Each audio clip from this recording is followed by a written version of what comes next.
The letter arrived on a Thursday, not addressed to Eleanor Voss herself. That would have implied she mattered enough to receive correspondence, but to her stepmother, Mrs. Agatha Voss, in a hand so precise and authoritative that Agatha had gone pale reading it. Eleanor had been arranging flowers in the corner of the morning room, the task assigned to keep her hands busy and her presence unobtrusive, when she'd watched the color drain from her stepmother's face like water from a cracked basin. She had not been told what the letter contained. She was rarely told anything. What she pieced together over the following 2 days, through overheard conversations and the particular quality of silence that fell whenever she entered a room, was this: Lord Harwick, the man Agatha had been quietly negotiating with for Eleanor's hand, had withdrawn his interest. The reason was not specified. The consequence was immediate. Eleanor was 23 years old, possessed of no dowry Agatha had not already spent, no connections Agatha had not already leveraged for her own daughters, and no prospects that anyone in their social circle considered worth the trouble of cultivating. She was, in the precise language of the drawing room, a problem. She had been a problem for 7 years, since her father had brought Agatha home, bright-eyed and efficient, and Agatha had looked at Eleanor the way a woman looks at furniture she intends to eventually replace. The replacement had been gradual, systematic, so subtle that Eleanor had sometimes wondered if she was imagining it. The colors Agatha chose for her wardrobe, always those washed-out pastels that made her look tired and forgettable. The social engagements Eleanor was steered away from. The letters from her mother's old friends that had somehow never reached her. The quiet, persistent message, delivered in 100 small ways over 7 years, that Eleanor Voss was a burden, a failure, and the sooner she was off someone else's hands, the better for everyone. Eleanor had learned, over those 7 years, to make herself small, to move through rooms without disturbing the air, to answer questions in a carefully neutral voice that gave nothing away. She was very good at it. She was standing in the hallway outside her stepmother's parlor, a stack of mending in her arms that she had been asked to deliver, when she heard the voice.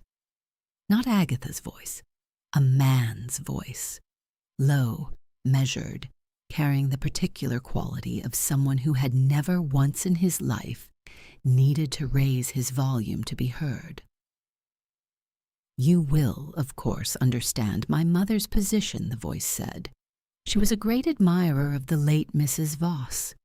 It is her dearest wish to offer a connection to the family, specifically to Miss Eleanor Voss." Eleanor went very still. "Eleanor." Agatha's voice, carefully modulated, the brightness in it slightly forced. What an unexpected.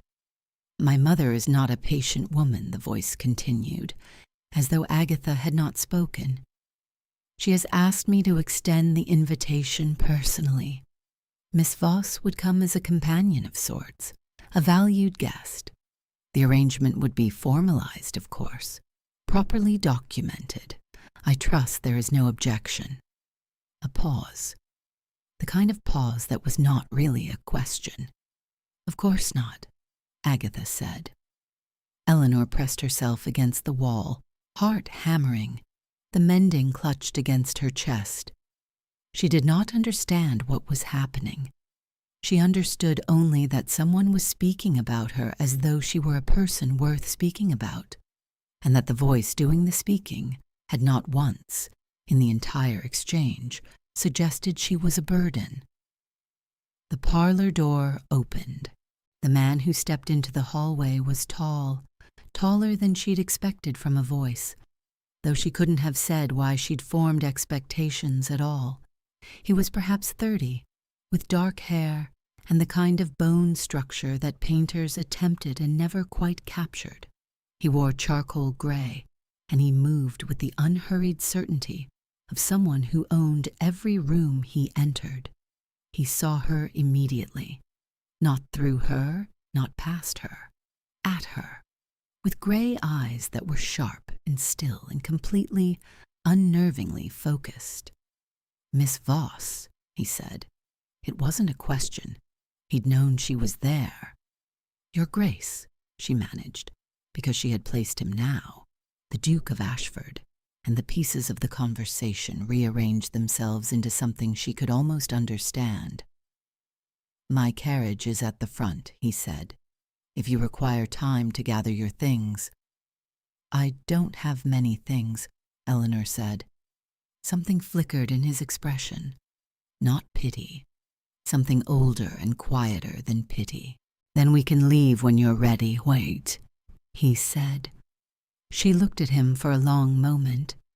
This stranger who had walked into her stepmother's parlor and spoken about her as though she mattered, who was now watching her with those steady gray eyes, as though her answer was genuinely important to him. "Why?" she asked. The question surprised him. She could see it, the faintest recalibration, the slight shift in those eyes. "Because someone should have asked you what you wanted, Hain," he said, and no one did. Eleanor Voss had not cried in 4 years. She had trained herself out of it, the way you train yourself out of flinching, through repetition and necessity, and the understanding that tears in her household were a vulnerability that would be used against her. She did not cry now, but something moved through her chest like a key turning in a lock that had been rusted shut for a very long time. "Give me 10 minutes, she said. The Duke of Ashford's estate was called Thornfield Park, and it was the most beautiful thing Eleanor had ever seen. She told herself she would not be overwhelmed by it. She had been in fine houses before. Her father's house had been comfortable, before Agatha had redirected its comforts toward her own daughters. She was not a woman who could be dazzled by architecture. She was, it turned out, exactly that woman. The carriage ride had taken 3 hours, and they had spent most of it in a silence that was not uncomfortable so much as careful. 2 people taking each other's measure, without the tools they usually relied on. He had told her, in the measured, precise way he seemed to do everything, the shape of what he was proposing. "A contract," he'd said. 1 year. You would be presented to society as my intended. Later, as my wife. You would have the protection of my name, access to my household, and freedom to determine your own future at the end of the year. In exchange, I require a companion for my mother, who is lonely, and a reason to deflect the more persistent matchmaking efforts of the season. It's very practical, Eleanor had said. I am a practical man. And at the end of the year, freedom, he'd said. As I said, an annulment, quietly arranged, a settlement sufficient to establish your independence. You would never need to return to your stepmother's house. Eleanor had looked out the carriage window at the passing countryside, at the gray November sky and the bare black branches of the trees. You don't know me, she'd said. No, I could be terrible. Something had moved at the corner of his mouth. You could be. This is a significant risk for a practical man. Perhaps, he'd said, I am occasionally impractical.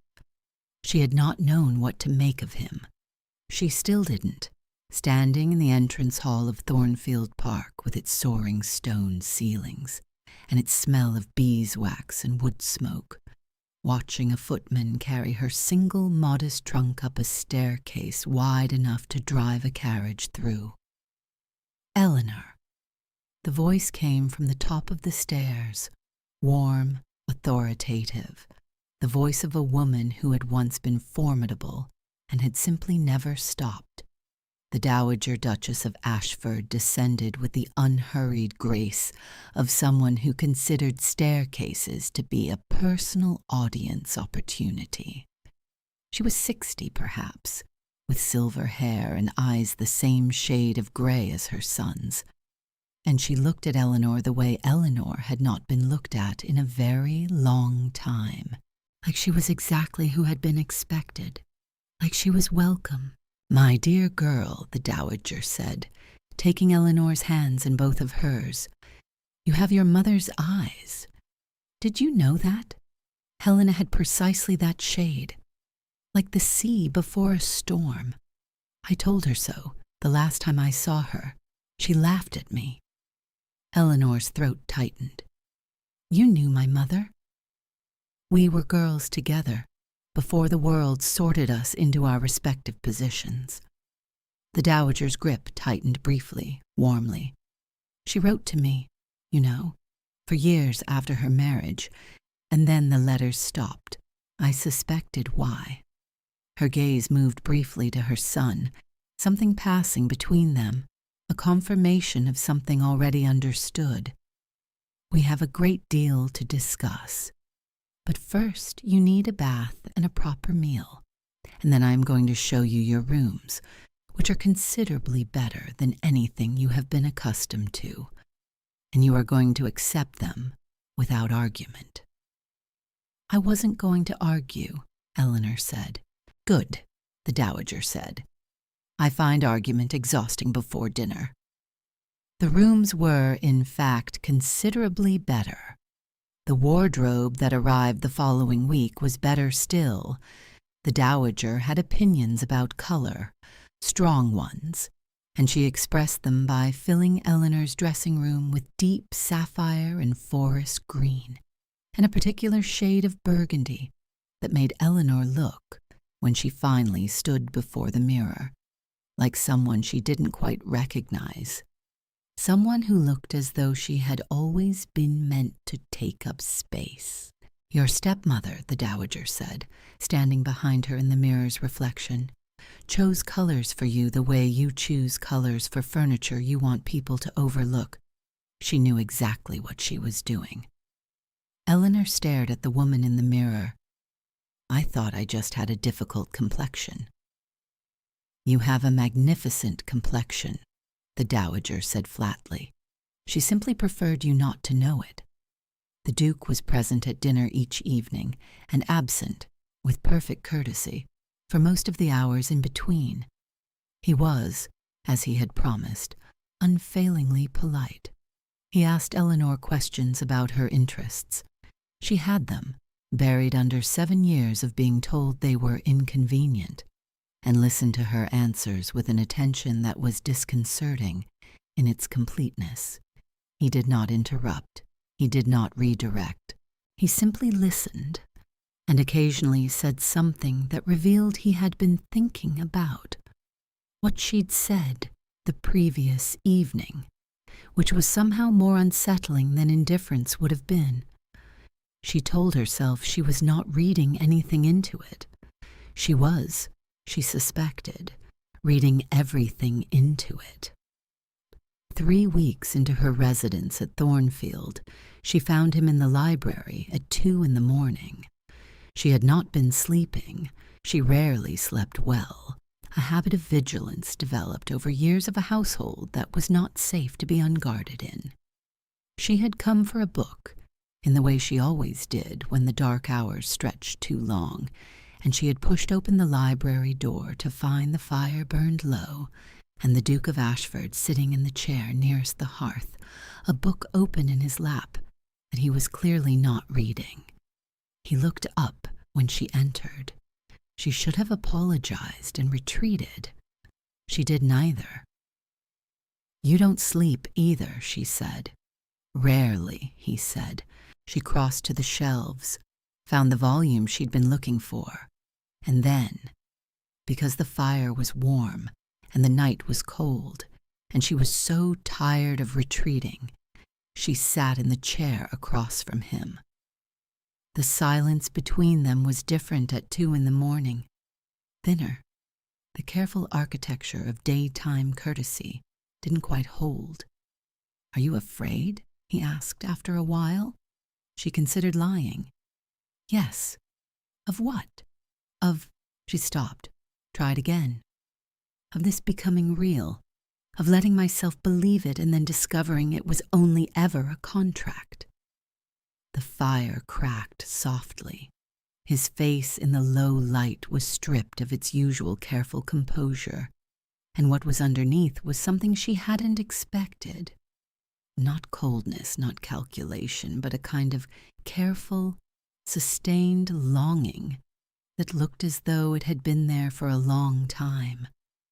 "Eleanor," he said, and the way he said her name was different from how anyone had ever said it before. Not a summons, not a designation, something closer to a discovery. He reached across the space between their chairs and took her hand, not urgently, not dramatically, just took it, the way you take hold of something you are afraid of losing. "I'm afraid too," he said. She looked at their joined hands in the firelight. "Of what?" "That you'll decide at the end of the year that freedom means leaving." A pause. "That I will have given you the world, and you will choose to see it without me." Eleanor Voss, who had not cried in 4 years, felt the back of her eyes burn. "You should have led with that," she said very quietly. "When you were explaining the contract." Something that was almost a smile moved across his face. "I'm told I'm not forthcoming." "You're told correctly." She did not let go of his hand. The Hartley Ball was the first major event of the season, and Eleanor descended the staircase on the Duke of Ashford's arm in a gown the color of deep water, and felt every eye in the entrance hall turn toward them like flowers, toward light. She had expected to feel exposed. She felt instead like someone stepping out of a shadow she'd been standing in for so long, she'd forgotten shadows were not the natural state of things. "They're staring," she said quietly, as they moved through the crowd. "Yes," he agreed. "Does it bother you?" He looked at her, and his eyes were intent in a way that made her breath catch. "Let them look," he said. The waltz came an hour into the evening, and he asked her with a formality that was undercut entirely by the way his hand found the small of her back, not tentatively, not correctly, but with the certainty of someone who had been thinking about exactly that placement for longer than was strictly contractual. The room blurred. She was aware of the music, of the other dancers, of the candlelight fracturing off crystal overhead, but only distantly, the way you're aware of weather when you're indoors. What she was primarily aware of was him, the warmth of his hand at her back, the steadiness of his gaze, the way he turned her through the music as though this was the only thing in the room that mattered. "You dance beautifully," he said. "My mother taught me," she said. "Before she died, she said, I should always know how to dance, because there would be moments in my life when I would need to feel graceful." His hand tightened at her waist, just slightly. "She was right," he said. "It was Lord Cavendish who found her during the supper interval. Charming, well-connected Lord Cavendish, with his easy smile and his perfectly arranged cravat, and his eyes that were a little too interested in a way that had nothing to do with her. "Miss Voss," he said, falling into step beside her near the terrace doors. "What a remarkable transformation. I confess I barely recognized you." "Lord Cavendish," she said pleasantly. "I hope you'll forgive my saying so," he continued, his voice dropping to the register of false confidence. "But I have known Ashford a long time. He is a strategist. Everything he does serves a purpose."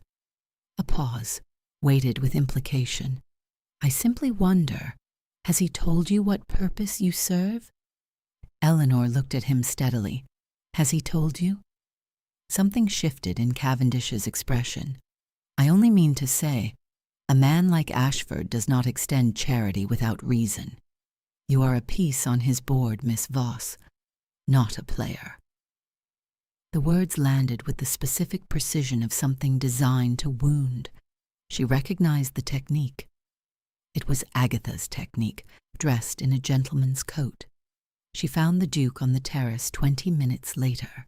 Lord Cavendish tells me I'm a piece on your board, she said. He turned from the railing. In the moonlight, his expression was unguarded in a way she had only seen before at 2 a.m. by a dying fire. Eleanor, is it true? She forced herself to hold his gaze. I need you to tell me the truth. All of it, not the contract version.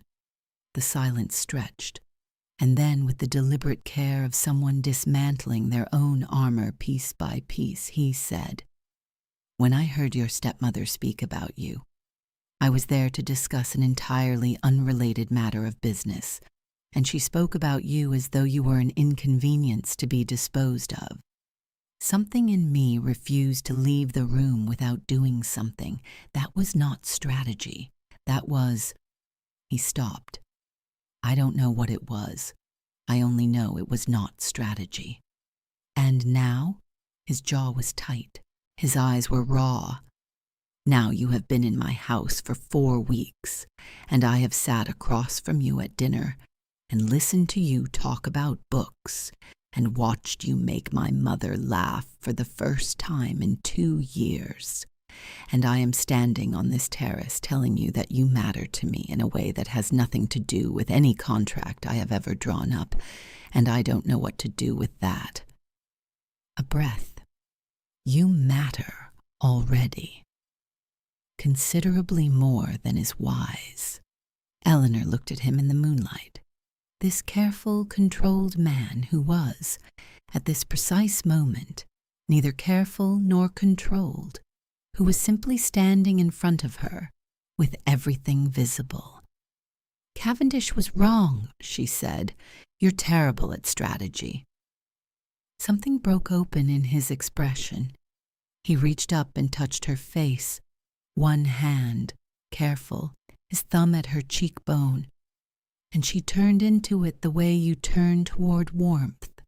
And when he kissed her, it was not tentative or polite or contractual. It was the kiss of someone who had been holding something back for a long time and had finally, irrevocably, let it go. They stood in the moonlight for a long time afterward, her forehead against his shoulder, his hand in her hair. Whatever comes next, he said quietly, we face it together. Together, she agreed. What came next arrived on a Wednesday, in the form of her stepmother's carriage pulling up the drive of Thornfield Park. Eleanor saw it from the window of the morning room and felt something cold move through her. Not fear, exactly. Something older. The specific trained reflex of a person who had spent 7 years bracing for impact. Agatha swept into the drawing room with Eleanor's father trailing behind her, like a man who had forgotten how to walk under his own volition. He looked, Eleanor thought, the way he had looked for the past 7 years, exhausted, guilty, and entirely unwilling to examine why. This has gone far enough, Agatha said, without preamble. Whatever arrangement you've made with Ashford, it ends today. You will come home. You will behave as befits your station, and you will not embarrass this family further. I wasn't aware I had a home to return to, Eleanor said. Her voice was steady. She was surprised to find this was true. You made that rather clear over the past 7 years. Don't be dramatic. You chose my wardrobe to make me invisible, Eleanor said. You intercepted my correspondence. You spent my mother's settlement on your own daughter's seasons and told me there was nothing left. You told Lord Harwick I was unstable, which is why he withdrew. Yes, I know that now. I wasn't imagining any of it. She paused. I spent 7 years wondering if I was imagining it. Agatha's expression hardened. Your father. Let her speak. Her father's voice was quiet, exhausted. Eleanor looked at him. This man she had loved. This man who had brought a stranger into their home and then slowly, steadily, chosen the stranger over his own daughter, and felt something that was not quite forgiveness and not quite anger, but was somewhere between the two, where grief lives. Papa, she said, you let her erase me. He closed his eyes. The Duke of Ashford stepped into the room. Eleanor had not heard him enter, but he was there, standing at her side with a quietness that was not passive, but deliberate, the stillness of someone who has chosen his position and intends to hold it. Mrs. Voss, he said, and his voice was the temperature of January. Miss Voss is under my protection. She is, as of last week, formally my intended. Any attempt to remove her from this house or to further damage her reputation will be met with the full weight of my family's legal and social resources. I trust I am clear. Agatha stared at him. You would sacrifice your standing for a girl with no dowry and no connections. I would sacrifice considerably more, he said, and I would do it without hesitation. The carriage left an hour later. Eleanor found him in the library afterward, standing at the window, watching the drive. She stood beside him without speaking for a moment, watching the dust settle where the carriage had been. You didn't have to do that, she said. I know. It will cost you, socially. Your mother's friends will talk. Let them talk. He turned from the window, and his eyes were direct and unguarded and certain. Eleanor, I need you to understand something. He paused. I drew up a contract because I thought I was a practical man who could keep this practical. I was wrong.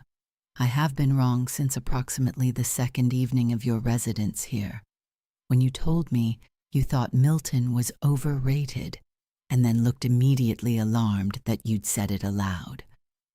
Something moved across his face. Warmth, helpless, and complete. I don't want the end of the year. I want every year. I want to hear every opinion you've been trained to swallow. I want to watch you argue with my mother, who adores you. I want to be the person you find in the library at 2 a.m.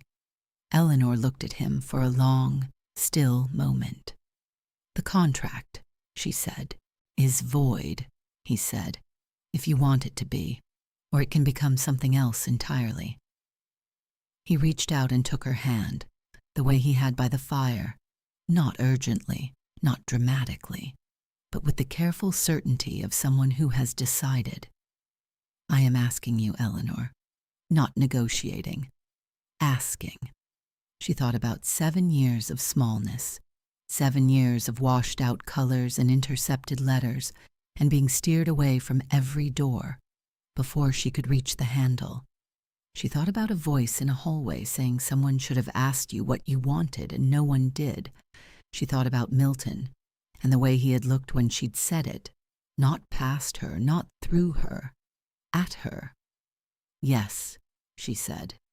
The vindication, when it came, was quieter than Eleanor had expected and more complete.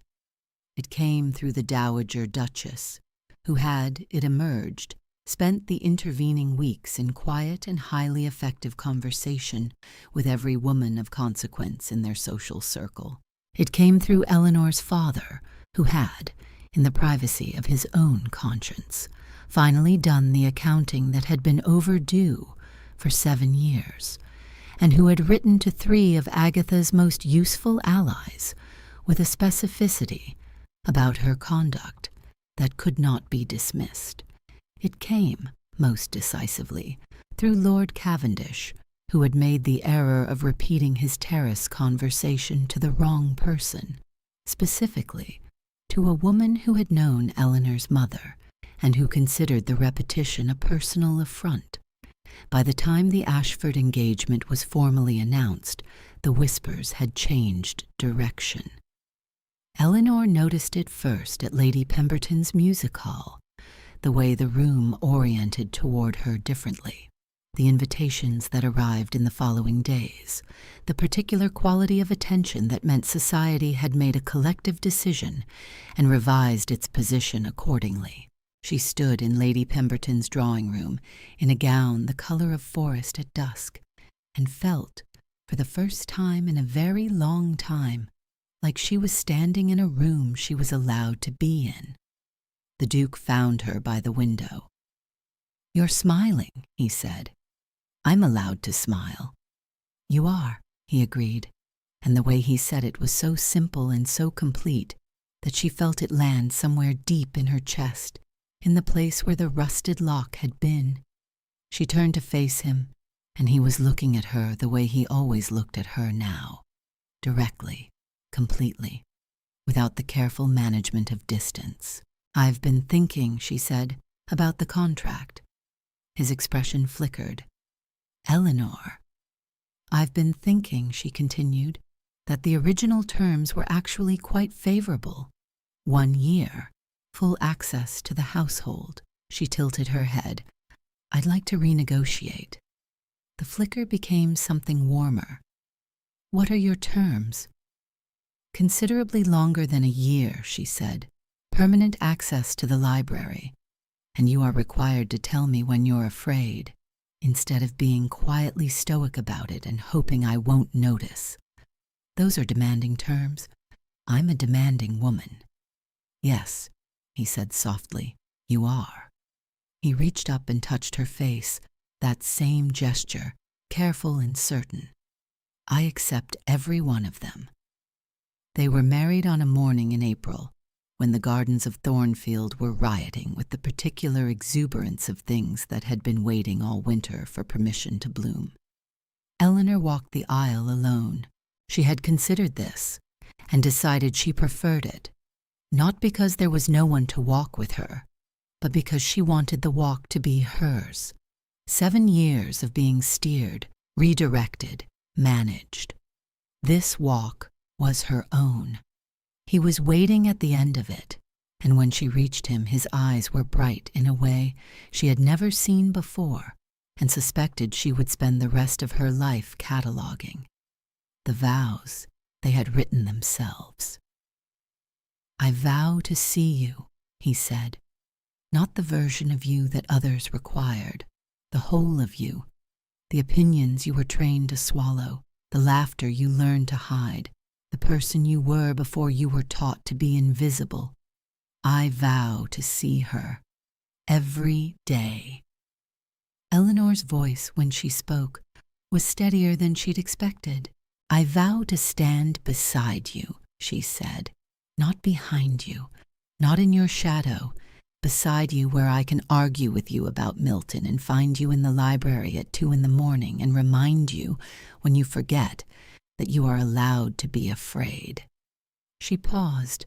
"I vow to choose you, not because of any contract, because you are the first person who asked what I wanted, and I intend to spend the rest of my life answering." 2 years later, on a morning in December, when snow was falling soft and thick over the gardens of Thornfield, Eleanor sat in the window seat of the library, with a book she was not reading, watching the white accumulate on the rose trellises. A small girl was asleep in the nursery upstairs. They had named her Helena, for Eleanor's mother, and she had her father's gray eyes and her mother's particular expression of absolute determination, which she deployed with impressive frequency for a person of 14 months. The Duke came in from the cold, stamping snow from his boots and found his wife in the window. "She's still asleep," Eleanor said. "Good." He crossed to the window seat and settled beside her, following her gaze out to the snow-covered garden. After a moment, he said, "Tell me again." It had become a ritual between them, this, the retelling, You walked into my stepmother's parlor, she said, and you spoke about me as though I was a person worth speaking about. And you were standing in the hallway with a pile of mending, he said, and you looked at me as though you were deciding whether I was worth the risk. You were, she said. Obviously. Obviously, he agreed, and she could hear the smile in it. The snow fell. Helena slept. The fire, rebuilt that morning, burned steadily against the December cold. Eleanor leaned her head against her husband's shoulder and thought about 7 years of washed-out colors and intercepted letters, about a rusted lock and a key she hadn't known existed, about a contract that had dissolved into something neither of them had thought to negotiate for, something real, something chosen, every single day. Thank you for staying with Eleanor and James until the very end. Their story began with a contract, cold, practical, designed to keep feeling at a safe distance, and became something neither of them had the language for, until they were already standing in the middle of it. If you believe in the kind of love that asks what you want before it offers anything, that sees you in the colors you were always meant to wear, this story was for you. There are more impossible loves waiting here, more hard-won choices, more people finding each other in libraries at 2 a.m. Subscribe and bring someone with you. You are the reason these stories exist.